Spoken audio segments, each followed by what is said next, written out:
um prazer estar com vocês nesta noite. Agradeço o convite feito pelo reverendo Márcio e com muita alegria, com muita satisfação, estou aqui para compartilhar alguma coisa da palavra de Deus nesse momento devocional que estamos tendo.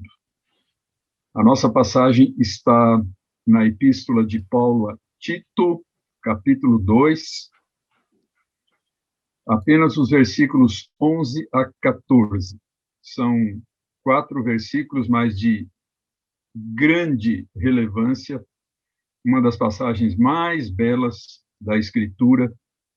Então, Tito 2, de 11 a 14, que diz: Porquanto a graça de Deus se manifestou salvadora a todos os homens, educando-nos para que, renegadas a impiedade e as paixões mundanas, vivamos no presente século, sensata, justa e piedosamente, aguardando a bendita esperança e a manifestação da glória do nosso grande Deus e Salvador, Cristo Jesus, o qual a si mesmo se deu por nós, a fim de remir-nos de toda iniquidade e purificar para si mesmo um povo exclusivamente seu, zeloso de boas obras. E o último versículo deste capítulo acrescenta: dize estas coisas, exorta e repreende também com toda a autoridade, ninguém te despreze. Queridos irmãos, nós temos um livro que foi publicado há alguns anos atrás pela editora Cultura Cristã, da autoria de Sean Lucas, um professor norte-americano, intitulado O Cristão Presbiteriano. E o capítulo 2 desse livro tem como título A Prioridade da Maravilhosa Graça. Então, ele já no seu segundo capítulo trata de maneira bastante hábil, rica, bíblica, sobre a importância da maravilhosa graça de Deus, e ele começa nesse capítulo fazendo uma referência àquele que é considerado o hino mais conhecido de língua inglesa, dos povos de língua inglesa, que é Amazing Grace, graça surpreendente, ou alguma coisa assim. E ele observa que, quando houve aquele horrível atentado do 11 de setembro de 2001, lá em Nova York, então, nos dias seguintes, esse hino foi ouvido em muitas ocasiões, em muitas cerimônias que se realizaram, em muitos cultos que foram realizados, sempre esse hino fazia parte do programa, e então isso impressionou muito as pessoas, né?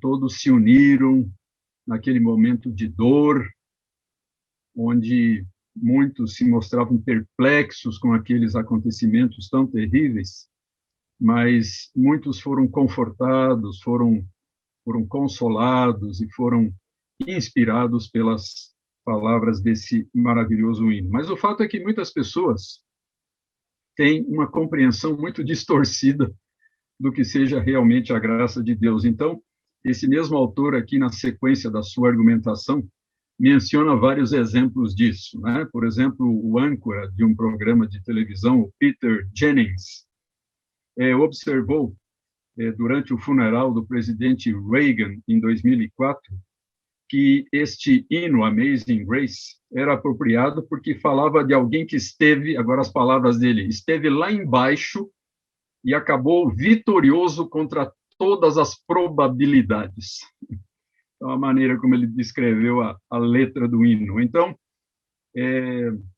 uma mulher chamada Judy Collins, que cantou esse hino em 1971, e a sua interpretação esteve nas paradas, esteve no topo das listas, né, das músicas mais tocadas naquela época, e ela disse que a letra desse hino falava em, agora as palavras dela, extravasar, voltar à tona, ver a luz, recomeçar, confiar no universo, inspirar, expirar, ir com a maré. Então, a descrição que ela fez desse belíssimo hino e da sua letra. A artista Joan Baez, uma artista lá dos anos 60, disse que a graça, né, referindo-se a esse hino, era, abre aspas, o modo mais lindo de expressar um tipo de iluminação ou um tipo de verdadeira gratidão, de doação.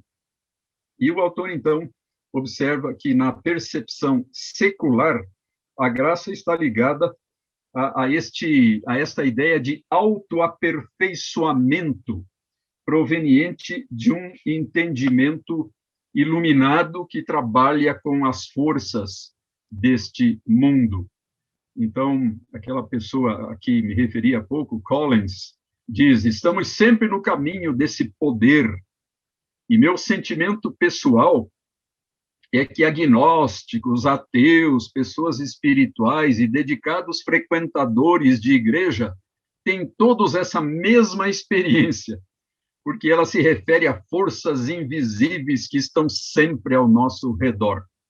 E por aí afora, estão mostrando essas percepções tão distorcidas que as pessoas têm dessa realidade tão sublime, tão maravilhosa e tão transformadora que é a graça do nosso Deus.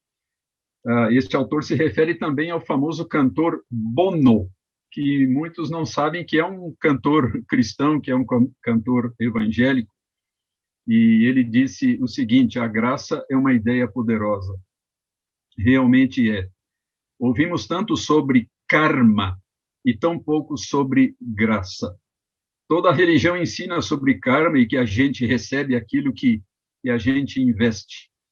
Até mesmo o cristianismo, que deveria tratar da graça, tem transformado a redenção em boas maneiras, ou no discurso correto, ou em boas obras, ou sei lá o quê.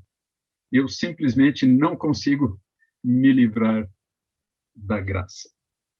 Mas é exatamente esse o tema, meus irmãos, dessa belíssima passagem que nós lemos há pouco, da palavra do apóstolo Paulo, escrevendo ao seu colega, ao seu colaborador mais jovem, Tito, nessa epístola que muitas vezes é um tanto desprezada, muitas vezes as pessoas dão mais atenção para outras partes do Novo Testamento e não tanto para a epístola a Tito. Epístola essa que é caracterizada por seu teor eminentemente prático. Boa parte da epístola trata de deveres de diferentes grupos que havia na igreja, no caso, a igreja cristã lá na ilha de Creta. Então, fala dos presbíteros ou bispos, de pessoas que precisam de correção, fala dos homens idosos, mulheres idosas, jovens esposas, moços, o próprio Tito. Há também uma série de conselhos e exortações aos servos. E, de um modo geral, então, o tema desta carta se volta para a vida do cristão, a sua conduta, os seus valores e o seu testemunho. Então, nós vemos, por exemplo, aqui no capítulo 2, no versículo 5, no final, que as pessoas deviam agir de tais e tais maneiras para que a palavra de Deus não seja difamada, evidentemente pelos de fora. Então, a importância do bom testemunho. Nós temos ainda aqui no versículo 8, para que o adversário seja envergonhado, não tendo indignidade nenhuma que dizer a nosso respeito. Mais uma vez, a questão do testemunho dos cristãos. Ou então, no versículo 10, no final, a fim de ornarem em todas as coisas a doutrina de Deus, nosso Salvador. E uma ênfase também muito especial dessa carta é sobre a fé, a verdade, a doutrina. Então, aqueles elementos que constituem o fundamento da nossa vida cristã. De modo que o apóstolo Paulo deixa claro que a fé, a verdade e a doutrina têm a ver não só com convicções corretas, mas com uma conduta correta, e vice-versa, não só com uma conduta correta, mas com convicções corretas, ou seja, aquilo que nós chamamos uma ortodoxia e uma ortopraxia. E então, no meio dos conselhos e exortações mais de natureza prática e ética, o apóstolo introduz essa bela e sugestiva seção doutrinária sobre o fundamento da vida cristã, que é a graça de Deus. Ele mostra a profunda conexão que existe entre a obra da redenção e a vida do crente. O crente nunca pode, na sua vida diária, na sua busca de santificação, no seu esforço de dar um bom testemunho de Cristo, se esquecer de qual é o fundamento de tudo isso. Aquelas grandes e solenes verdades daquilo que Deus fez por nós, por amor e graça, por meio de seu Filho Cristo Jesus. Então, vamos ver alguns aspectos dessa graça, dessa maravilhosa graça, como diz o hino de John Newton, aqui nesta passagem que nós estamos considerando. Em primeiro lugar, esta graça é uma graça que redime. Esta é a primeira afirmação solene que Paulo faz a respeito da graça. É uma graça que redime, uma graça redentora. A graça, evidentemente, entendida como o ato livre e espontâneo de Deus que resolveu salvar os seres humanos sem mérito algum neles. Quem dá essa definição foi o reverendo Jorge César Mota, já falecido há muitos anos, e que escreveu um comentário muito interessante a respeito desta epístola. Mas aqui se diz que esta graça, que esta atitude graciosa de Deus para conosco se manifestou. Então, nós temos esse verbo aqui muito importante, que em grego é o verbo ou a forma verbal epifane, e que nos lembra epifania. Esta graça, diz o texto, surgiu e rompeu em nossas trevas morais e espirituais como a luz do sol a partir da encarnação de Cristo Jesus. E esta graça, então, irrompe no mundo, irrompe entre os seres humanos de forma salvadora, redentora, trazendo salvação do pecado, da inimizade, da alienação de Deus. E ela o faz em relação aos seres humanos. Nós temos aqui esta afirmação de que a graça se manifestou salvadora a todos os homens, o que não significa que a graça salva a todos, porque nós sabemos que isso não é uma realidade, né? Nem todos se salvam, mas o fato de que ela alcança todas as classes e todos os tipos de pessoas, homens, mulheres, idosos, jovens, senhores e servos, todos eles mencionados aqui na epístola a Tito. Enfim, os eleitos de Deus que são mencionados já no primeiro versículo da carta. Paulo, servo de Deus e apóstolo de Jesus Cristo, para promover a fé que é dos eleitos de Deus. Sem a graça de Deus, sem a sua iniciativa soberana e amorosa, não existe qualquer possibilidade de salvação. Essa é a ênfase do apóstolo Paulo, escrevendo a Tito e escrevendo aos cristãos de Creta. Então, essa é a primeira dimensão da graça, que deve sempre, de novo, nos tocar profundamente e produzir em nós um grande senso de gratidão e de reconhecimento para com o nosso Deus. é por causa da sua graça, da sua maravilhosa graça, que nós somos redimidos, perdoados, reconciliados com Ele. Mas, em segundo lugar, nos diz a nossa passagem que essa graça, além de ser uma graça que redime, uma graça salvadora, é também uma graça educadora. A graça de Deus, agindo em nós, além de nos salvar, ela nos ensina, nos disciplina, nos aconselha e nos capacita para uma vida que agrada a Deus.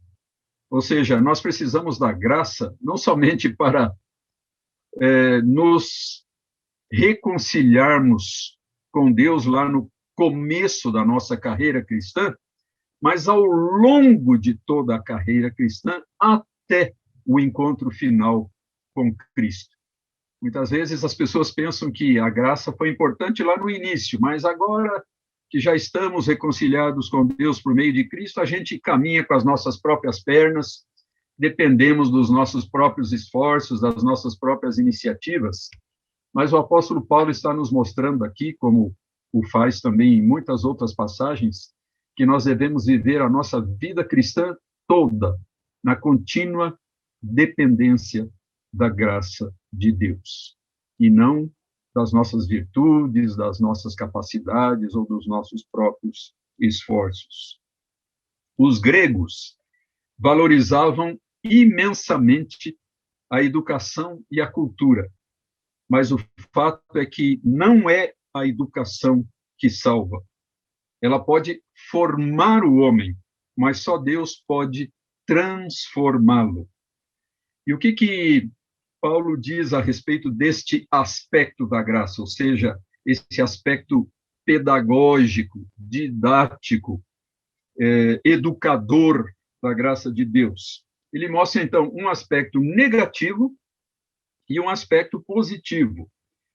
Negativamente, ela nos ajuda nessa função a renunciar ou a rejeitar algumas coisas que não nos convêm, começando com a impiedade. O termo grego é asebeia.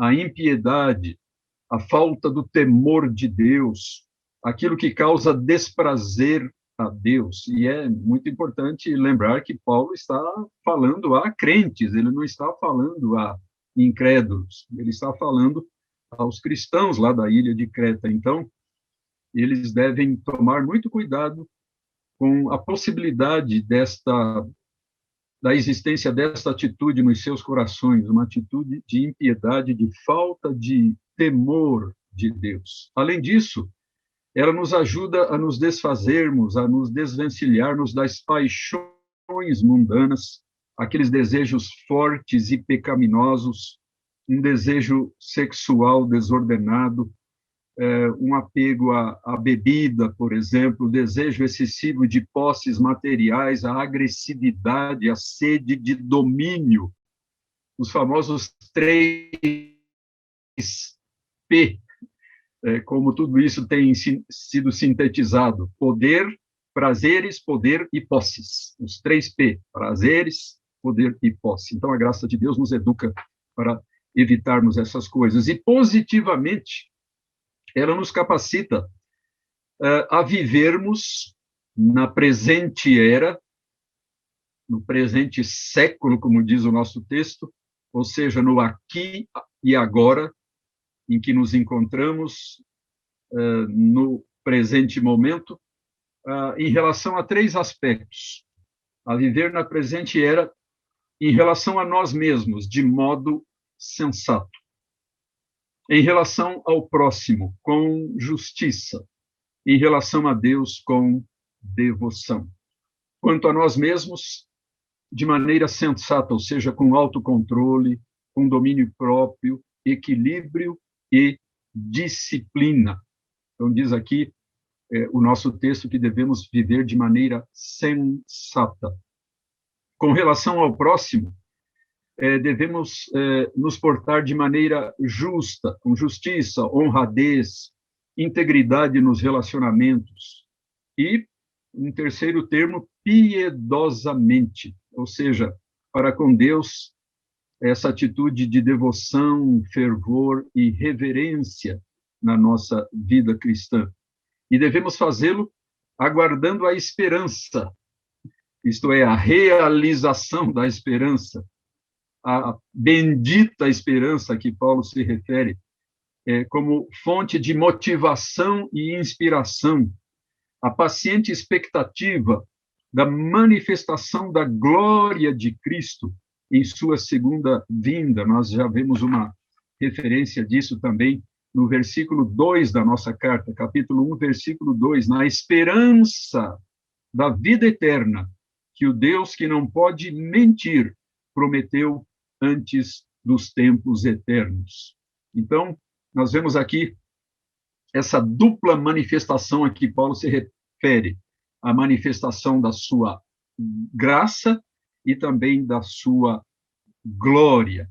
E ainda esta referência ao grande Deus e Salvador, Cristo Jesus. É interessante, né, como o apóstolo Paulo faz essa afirmação bastante empática e bastante direta da divindade do Senhor Jesus Cristo. Aliás, essa linguagem de Deus e de Cristo como Salvador se repete várias vezes ao longo da epístola a Tito.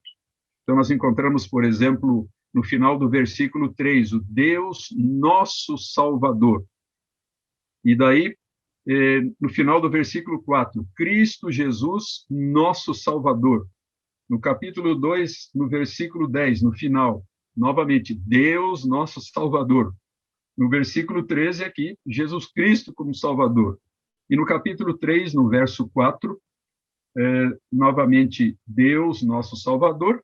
E no verso 6, Jesus Cristo nosso Salvador. Então, Paulo vai sempre alternando as referências, uma hora a Deus, uma hora a Jesus Cristo como o nosso grande Deus e Salvador. Mas, finalmente, meus irmãos, o apóstolo Paulo destaca um terceiro elemento aqui no que diz respeito à graça.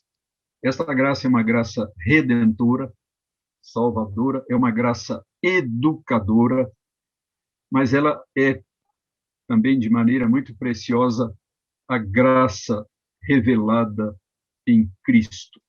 Então, isso nós encontramos nos versículos 13. O primeiro aspecto no versículo 11, o segundo no 12, e agora nos versos 13 e 14, esse terceiro elemento, a graça revelada em Cristo. É exatamente a parte mais importante do texto.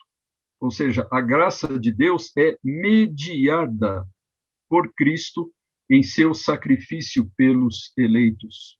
O apóstolo Paulo afirma de maneira muito bela, o qual a si mesmo se deu por nós. É um sacrifício voluntário e é um sacrifício por nós, em nosso favor. E quais são os propósitos deste auto-sacrifício de Cristo? Negativamente, nos remir ou resgatar de toda iniquidade. Essa iniquidade aqui, no grego, é anomia. Então, Cristo, pelo seu sacrifício, pelo seu sangue, pela sua cruz, nos resgata de toda iniquidade. Positivamente, ele o fez para purificar para si um povo exclusivamente seu, ou seja, totalmente consagrado a ele e zeloso de boas obras. E é interessante que nessa carta eminentemente prática, nós encontramos essas duas preciosas seções doutrinárias. Estando a segunda no capítulo 3, nos versículos 3 a 7, onde o apóstolo Paulo detalha essas coisas que ele já antecipou nesta sessão que nós estamos considerando. Ele nos mostra, por exemplo, no capítulo 3, no versículo 3, aquilo de que nós fomos remidos ou resgatados. Ele diz, nós éramos nécios, desobedientes, desgarrados, escravos de paixões e prazeres, vivendo em malícia e inveja, odiosos e odiando-nos uns aos outros. Então, aquilo de que Cristo nos resgatou. Ele fala também, de maneira muito bela, sobre a motivação divina ao nos remir. E aqui ele usa 3 termos que são, em certo sentido, paralelos ao conceito de graça. Ele fala em benignidade, amor e misericórdia. Quando, porém, se manifestou a benignidade de Deus, nosso Salvador, e o seu amor para com todos, não por obras de justiça praticadas por nós, mas segundo a sua misericórdia, ele nos salvou. E nós vemos também aqui os maravilhosos efeitos de tudo isso. Então, a regeneração, a justificação, aqui no versículo 7, a fim de que justificados por graça, e também a vida eterna, e tudo isto por meio de Cristo Jesus. E uma outra ênfase de Paulo, irmãos, que lembramos em conclusão, é acerca do conceito de boas obras. É interessante e é muito significativo que estas 2 sessões doutrinárias, a do capítulo 2 e esta outra do capítulo 3, terminam com esta ênfase às boas obras. Embora elas não possam nos justificar, elas são indispensáveis na vida cristã. E por isso nós encontramos ao longo dessa carta pelo menos 6 referências às boas obras. Essa breve carta com 6 referências. A primeira está no capítulo 1, verso 16, na parte final. Reprovados para toda boa obra. Logo em seguida, no capítulo 2, no verso 7, torna-te pessoalmente padrão de boas obras. E no versículo 14, que já consideramos, um povo exclusivamente seu, zeloso de boas obras. No capítulo 3, já no versículo 1, no final, estejam prontos para toda boa obra. No versículo 8, sejam solícitos na prática de boas obras, mais no final deste versículo. E, finalmente, a última referência no verso 14. Agora, quanto aos nossos, que aprendam também a distinguir-se nas boas obras a favor dos necessitados. Então, Paulo coloca as boas obras no seu devido lugar, né? Não como uma condição para sermos aceitos por Deus, não como uma condição para a nossa justificação, mas como uma decorrência, uma consequência necessária, obrigatória da nossa nova vida, da nova vida que temos em Cristo Jesus. E eu termino aqui com uma breve ilustração a respeito de um inglês lá do século XVII, que foi John Selden. John Selden era um indivíduo culto, abastado. Ele foi membro do Parlamento Britânico e foi um dos participantes da Assembleia de Westminster. Quando o Parlamento da Inglaterra convocou a Assembleia de Westminster, em 1643, além de muitos pastores, teólogos e pregadores, também foram nomeados para participar dessa famosa Assembleia vários representantes do próprio parlamento, vários políticos. Então, 10 representantes da Câmara dos Lordes e 20 da Câmara dos Comuns. E entre eles estava esse homem extremamente culto, que era John Selden. Anos depois, quando ele estava já nos seus últimos momentos de vida, quando ele estava já morrendo, ele disse a um conhecido líder eclesiástico, o arcebispo Usher, vejam as palavras do John Selden, que foi esse ativo participante na produção lá da Confissão de Fé e dos Catecismos de Westminster.